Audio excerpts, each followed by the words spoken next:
হাঁটতে হাঁটতে চলে গেলাম একটু সাগরের দিকে। সাগর পার গিয়ে দেখি মাশাল্লাহ ওনারা মাছ ধরতে আছে বড়শি দিয়ে।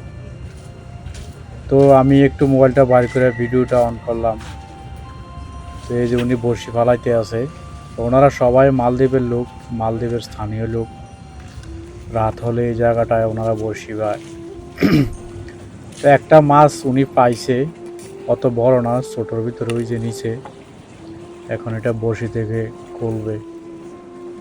তো এই দেশের মাছগুলো, সাগরের মাছগুলো অনেক স্বাদ, খেতে অনেক সুস্বাদু এবং এগুলোতে অনেক ভিটামিন, প্রোটিন। আর বাংলাদেশের মাছের থেকেও এগুলো অনেক স্বাদ। এই যে একদম তরতাজা। তারপর কিছুক্ষণ পরে আরেকটা পাইলো। এই যে অনেক মজার মাছ এগুলো।